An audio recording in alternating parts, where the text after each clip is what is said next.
Só para recordar, né, uma das correntes dispensacionalistas entende que há 7 dispensações, né? Eu vou recordar aqui.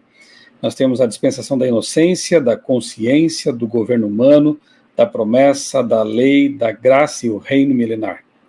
Então, combina aí com essa 7ª dispensação.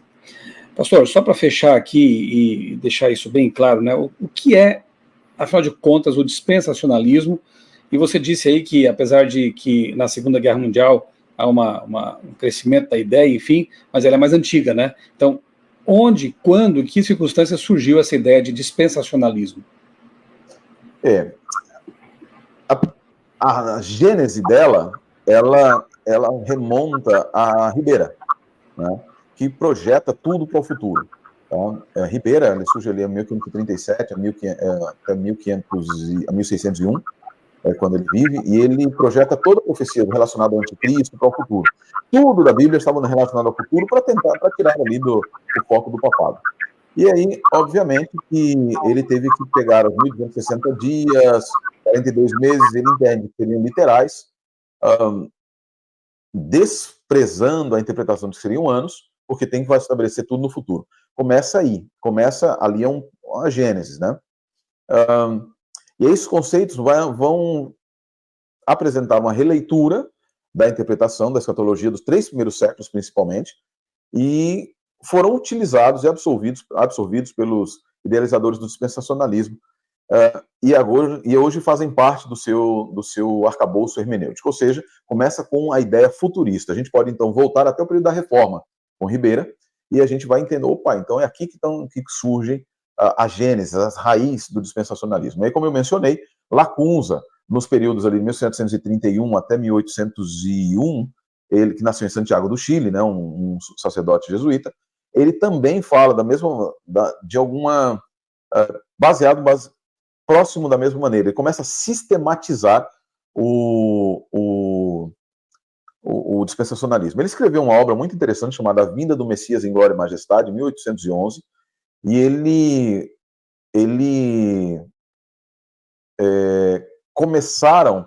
no livro ele postula a ideia dessas dispensações e da vinda do Messias no final da 6ª dispensação. A última é o do reino messiânico. Tá? E aí ele passa a ser a mensagem principal, e é interessantíssima, a mensagem principal pregada já em 1827, depois que o livro dele foi traduzido por Edward Irving, um pregador escocês, que aí ele chega inclusive aos adventistas, aos mileritas, né? Não aos adventistas, aos mileritas, e chega também a 2 irmãos, os irmãos Darby.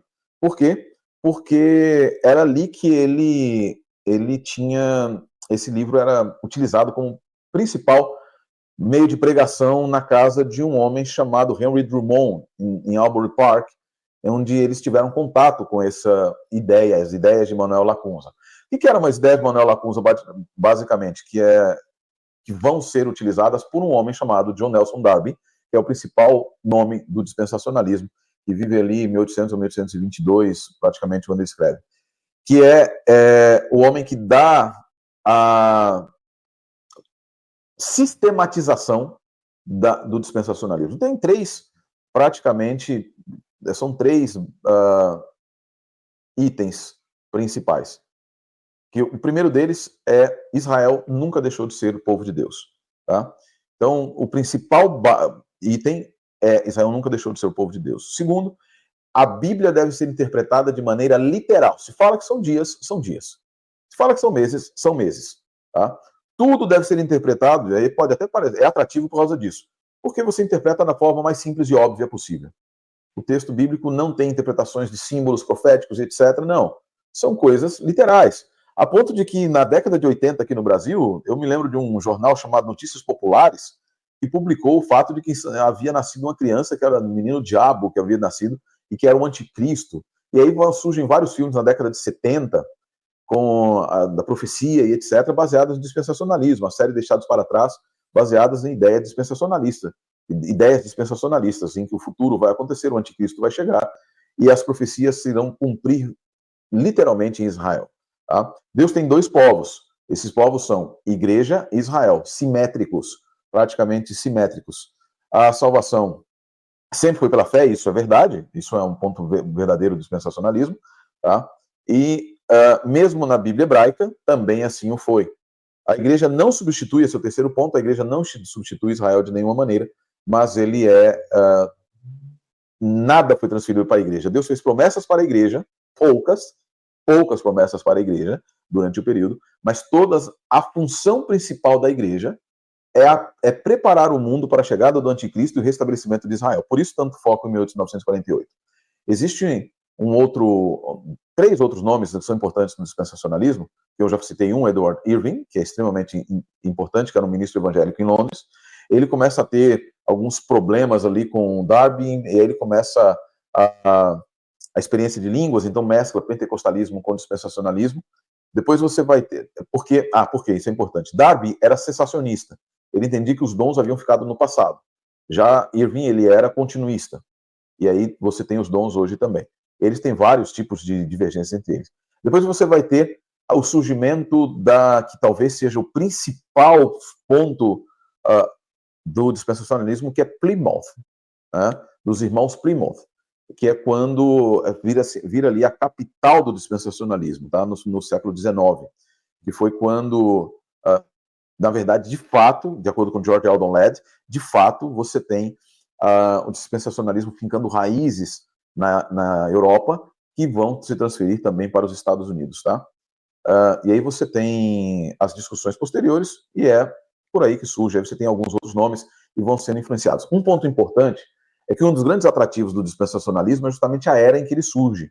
Porque se é verdade que ele vai ter suas raízes lá na época da Reforma, você vai ter o dispensacionalismo como uma âncora que vai permitir que muitas pessoas permaneçam com sua fé depois de dois eventos muito interessantes. O iluminismo, né? Porque o iluminismo é a era da razão, ele diz não existe Deus. O racionalismo exacerbado. A profecia, no método crítico histórico, a profecia não tem nenhum papel, é impossível, está fechado, o mundo está fechado num círculo de causa e efeito, em que não há lugar para a divindade. O dispensacionalismo diz há lugar para a divindade, sim, há lugar, e Deus quebra, não existe um contínuo, mas Deus vai estabelecer o seu reino, e o seu reino é estabelecido através das dispensações. Na visão, eu estou citando aqui o que os dispensacionalistas dizem, Ironside, por exemplo, desde a era da inocência, que o senhor citou aí, pastor, e aí eles vão até o estabelecimento do reino, que é quando nós estamos nos aproximando. Precisamos prestar atenção nas profecias, dizem os dispensacionalistas. Estamos nos aproximando da última semana de Daniel. Por outro lado, existe um outro fenômeno, e antes só de falar desse outro fenômeno, e aí você tem o pietismo, que é muito da emoção e etc. Racionalismo por um lado, pietismo do outro. Dispensacionalismo, os pietistas em certas situações, como Zinzendorf e outros pietistas, dizem a gente não tem que ficar preocupado com profecias, na verdade nós temos que viver o sentimento da presença de Deus todos os dias. Agora, quando você tem uma reação, qual é a reação do dispensacionalismo? Você deve se preparar, você deve lembrar que o reino de Deus está se aproximando, e assim nós vamos, e o reino de Deus será o restabelecimento do reino de Israel. Por outro lado, você tem aí aquilo que nos atinge, a nós como adventistas, o desapontamento milerita. E o desapontamento milerita também dá força para o dispensacionalismo. Também dá certa força para o dispensacionalismo, porque ele é adotado por meios adventistas. Inclusive, ele teve tanto impacto, a ideia do retorno a Israel, da época do Gathering of Israel, que chegou a entrar nas nossas fileiras na época, na 1850, se não me engano. É isso, né, Michel? Volta ali da final da década dos 1850, 1840, 1850, também está centralizado em expectativas dispensacionais, em que Israel passa a ser foco da profecia. Então, são esses os fatores que geram ali o surgimento do dispensacionalismo. Agora, para nós, nos dias de hoje, nós vemos guerras, aí existem alguns outros fatores. Hoje é assim, as pessoas começaram a redescobrir alguns estudos bíblicos muito legais, relacionados, por exemplo, ao jubileu, relacionados ao ano sabático, né? E aí as questões dos jubileus, e as pessoas começaram a fazer associações proféticas. Os dispensacionalistas hoje fazem infinitas associações proféticas com jubileu, com o ano sabático, que é o Shovel e Shemitah, e eles fazem essa Yovel e Shemitah, buscam identificar padrões ó, a cada 50 anos acontecem conformações políticas, etc., e nós vamos ter guerras, isso, aquilo, outro. E uma das coisas que a gente vê muito na Bíblia é que quando nós expressamos ideias, Satanás transforma em fatos. Então, muitas coisas que acontecem hoje nunca estiveram no arcabouço profético bíblico, mas foram criadas pela consulta dos Saúls modernos às pitonisas de Endor. E isso é muito importante que a gente diga também. Ótima comparação essa, viu? Uma série mais recente que também deu um impulso para esse tipo de pensamento foi aquela Left Behind, né? Deixados para Trás, do Tim LaHaye e um outro autor, né? É uma série, uma coleção de livros, depois viraram filmes, né? E isso aí deu um impulso tremendo, né? E a gente percebe que base bíblica é quase zero, né? Quando muito pega ali um texto ou outro, né? Um será deixado e o outro será levado, como se isso fosse algo numérico, né? E não a descrição do fato de que simplesmente alguns estarão preparados e outros não, né, na volta de Jesus. Eu acho interessante porque essa profecia, olha como ocorre um problema sério de interpretação. Essa profecia de Jesus, quando fala um será deixado e outro será levado, quem é deixado é aquele que é salvo. Quando você analisa o texto grego, quando você analisa ali o contexto, aquele que é deixado é que é salvo, porque ele está falando primariamente, ele está mesclando ali a invasão de Jerusalém, etc. Aquele que é levado para Roma, é levado para nações fora, para o exílio, e aquele que é deixado é aquele que é salvo. No dispensacionalismo, há uma inversão do texto. Né? E isso é complicado. E por quê? Eu acho interessante, assim, ó, o dispensacionalismo tem um outro grande problema. A perspectiva de que as pessoas... e é confuso, no certo sentido. Porque, veja só, geralmente, na verdade, acho que 100% de dispensacionalistas são também imortalistas. Creem na imortalidade da alma. Mas quem é levado para o céu no dispensacionalismo, no arrebatamento, por exemplo? Por que há necessidade de arrebatar? Por que os corpos não caem no chão? Porque a alma foi levada. No arrebatamento, o corpo é levado também. Para quê? Então, ele é inconsistente com a sua própria interpretação. E aqui eu vejo... A gente poderia passar uma live inteira só discutindo aqui as inconsistências internas do dispensacionalismo, na sua interpretação profética, que eu gosto muito, gostei demais da dissertação de mestrado do pastor Eleazar. Acho que foi de mestrado, né? Ou foi da conclusão de curso dele? De mestrado. Em que ele fala sobre Daniel 9, né, sobre a impossibilidade do intervalo entre a 69ª semana e a 70ª. Impossível. E a gente consegue perceber também inconsistências teológicas com as próprias bases que eles creem. Então, por que é que existe um arrebatamento no final? De onde surgiu a ideia de um anticristo? E aí o outro problema. Para eles, o anticristo surge no meio da semana. Por quê? Porque o príncipe que há de vir, o príncipe que faz lá em Daniel 9, para eles não é o Messias. Para o dispensacionalista, é o anticristo. Como? Uma análise muito simples, não é tão simples, desculpa, eu vou até refazer a frase, mas uma análise estrutural mostra que é o Messias que está ali. Por quê? Porque são as obras do Messias e do povo que estão sendo contrastadas. Então, o ele do capítulo 9, verso 27, que fará uma aliança, é o Messias. No meio da semana, Karat HaMashiach, ele vai ser assassinado. E essa é cortado, em hebraico, ela indica exatamente a natureza violenta da morte, que foi o que aconteceu com Jesus Cristo, o nosso Senhor. Então, essa inconsistência teológica, é inconsistência pelo fato de quererem forçar profecias, inconsistência com sua própria doutrina da imortalidade, inconsistência com Daniel 9, inconsistência com Tessalonicenses, quando ele fala que o homem do pecado, eles dizem que é contrário ao que tudo que é contra Deus, né, que é contrário, o anticristo ele é contrário, mas não significa necessariamente ser contrário, mas ele se coloca no lugar querendo parecer Deus. Em outras palavras, é muito clara a indicação do poder que é ali previsto. Além disso, a gente vai aí para um outro texto que é muito interessante, que é João dizendo, lá nos seus epístolas, dizendo, ele já está entre nós. Ele já está entre nós. Né? E o apóstolo Paulo também dizendo que ele ainda não se havia se manifestado porque o homem da iniquidade, porque havia algo que o impedia também. Então, o homem da iniquidade, o falso profeta, a besta do Apocalipse, etc., já existiam na época de Cristo. Não é um pensamento futuro, absolutamente nada. Inconsistente o dispensacionalismo em termos exegéticos, teológicos e práticos. Pastor, hoje mesmo eu tive a alegria de falar para um grupo de alunos de uma escola não confessional, não é uma escola adventista, que estavam visitando a Casa Publicadora Brasileira, onde eu trabalho, e eles adotam o livro de religião da CPB. E, assim, um grupo muito simpático, alunos do 9º ano, mas precisa ver, assim, o interesse deles, né? Eu falei sobre a Bíblia, da perspectiva arqueológica, alguns aspectos mais científicos também, enfim, mostrando a validade, né, a confiabilidade do livro sagrado.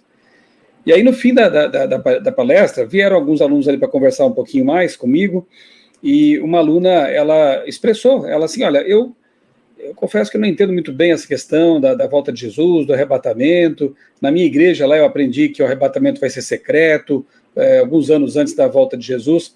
Aí eu tomei a liberdade de abrir com ela ali, né, nosso auditório tem várias Bíblias, né, que ficam ali junto às poltronas para os momentos de culto que temos todos os dias. Então eu peguei uma daquelas Bíblias e pedi que ela lesse para mim 1 Tessalonicenses, capítulo 4, aí lemos do 13 até o 18 aqui, né, 17. Eu vou ler só alguns versos aqui, se os amigos quiserem acompanhar. 1 Tessalonicenses, capítulo 4, eu vou ler do 15 até o 17, então. E pela palavra do Senhor ainda lhes declaramos o seguinte, nós, os vivos, Paulo se incluiu lá pela fé, né, mas já descansa no Senhor. Nós, os vivos, os que ficarmos até a vinda do Senhor, de modo nenhum precederemos os que já morreram, os que dormem, né? Porque o Senhor mesmo, dada a sua palavra de ordem, ouvida a voz do arcanjo e ressoada a trombeta de Deus, descerá dos céus. Então é a volta de Jesus. E os mortos em Cristo ressuscitarão primeiro. Depois nós, os vivos, os que ficarmos, seremos arrebatados juntamente com eles entre as nuvens, para o encontro com o Senhor nos ares. E assim estaremos para sempre com o Senhor. Eu não sei se há texto mais claro do que esse, quando o assunto é arrebatamento. Você percebe que não é secreto, porque acontece durante a volta de Jesus, e Apocalipse 1,7 diz que todo olho verá. Em Mateus 24 há a comparação de que será como um relâmpago que cruza o céu de leste a oeste, ou seja, é algo muito visível. Então, nesse momento de uma vinda gloriosa de Jesus, os mortos em Cristo ressuscitam, e os que estiverem vivos por ocasião da volta de Cristo, junto com os ressuscitados, sobem para encontrar Jesus. Ou seja, o arrebatamento não é secreto e não acontece antes da volta de Jesus, acontece durante a volta de Jesus. E um grupo encontra Jesus nos ares, o grupo dos que foram ressuscitados e o grupo daqueles que estavam vivos e foram transformados, o que Paulo explica com mais detalhes lá em 1 Coríntios capítulo 15, né? Então, não tem como errar, a gente é só ler a Bíblia com atenção, né? Se basear menos em filmes, em ideias, em crenças, ler a Bíblia, estudar a Bíblia, e aí a gente vai perceber realmente o que é a verdade com respeito à volta de Jesus, à tribulação, à perseguição e o arrebatamento e outras coisas mais. Pastor Sérgio, suas considerações finais, para que a gente possa então encerrar com uma oração a nossa live aqui. Olha, gente, eu estou muito triste, obviamente, como judeu, eu estou muito triste com essa guerra em Israel, extremamente triste mesmo. Meu coração sangra. Teve dias que eu estive muito mal mesmo com relação a tudo que está acontecendo. Eu tenho estado bastante preocupado com pessoas que eu conheço, pessoas, amigos e etc. Mas lembre-se, e aqui é um ponto de atenção que nós precisamos lembrar, Jesus previu que haveria guerras e rumores de guerras. Não é a guerra em Israel que é a mais importante. Israel, essa guerra não tem nada a ver com Gog e Magog, como muitas pessoas estão falando por aí. Gog e Magog é uma representação bíblica utilizando um sistema chamado Atbash para falar sobre Babilônia. Então, a Babilônia das confusões e todos esses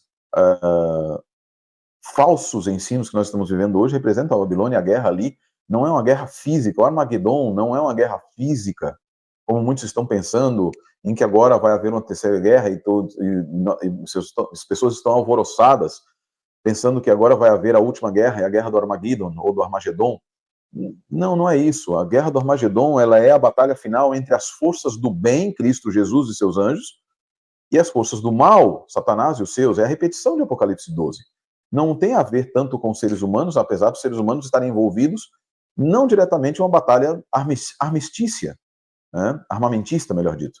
O que nós temos é Jesus Cristo vindo para definir os destinos desse mundo. E ele está vindo. Eu não preciso da guerra em Israel, uma guerra em Israel, para pensar que Jesus Cristo está voltando. Ele está voltando. As guerras no mundo, nós temos a guerra na Ucrânia, nós temos guerra civil na Somália, nós temos guerras, a guerra no Brasil, embora não seja uma guerra lutada pelo exército, é uma guerra todos os dias lutada pela população. O mundo está vivendo em tremor diante das coisas que hão de vir.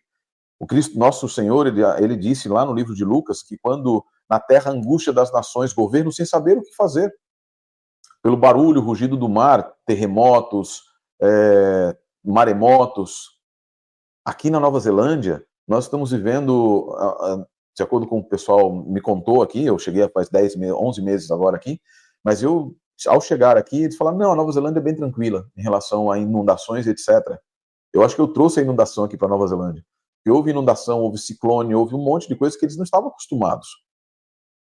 O mundo está como uma mulher no trabalho de parto, as contrações estão diminuindo. Tudo isso que está acontecendo deve nos fazer levar o foco para Cristo, para o reino dos céus, para o retorno de Jesus e não para Israel. E não é porque eu sou contra, não, eu quero que todo o meu povo, como Paulo disse também, esteja salvo. Mas a salvação não depende da nação de Israel. A salvação depende do Messias de Israel, do Deus de Israel, do Messias de Israel, da Torá dada a Israel, da Torá entregue a Israel, do Tanar, da Bíblia hebraica, que conta a história da busca de Deus pelo homem, quando Deus está buscando o homem. E da revelação da Bessorá, da Brit Hadashah, do Evangelho, do Novo Testamento, de que o plano de Deus se completa, complementa e se cumpre através da vinda do próprio Deus na pessoa do seu Filho para lidar com os destinos da humanidade. O dispensacionalismo, ele solapa tudo isso. A profecia não, ela fortalece tudo isso. Olhar para Israel nesse momento, sem perceber, é basicamente o que aconteceu em Êxodo 32. Olhar para o monte sem perceber quem está lá no monte é perder o foco e errar a perspectiva. Olhemos para Cristo Jesus, o autor e consumador da nossa fé. Olhemos e pensemos que ele está às portas. Guerras e rumores de guerra, doenças, enfermidades, fome, angústia das nações, desespero político, ideologias que solapam a fé nas Escrituras, abandono da autoridade das Escrituras e quase silenciamento de Deus, são sinais muito mais importantes do que 1948, que nem é sinal algum, do que quaisquer outros tipos de sinais que possam estar relacionados a Israel. Israel não é relógio profético. Israel não é relógio profético. O relógio da profecia está nas Escrituras, não em nenhuma nação. Que Deus abençoe a todos vocês.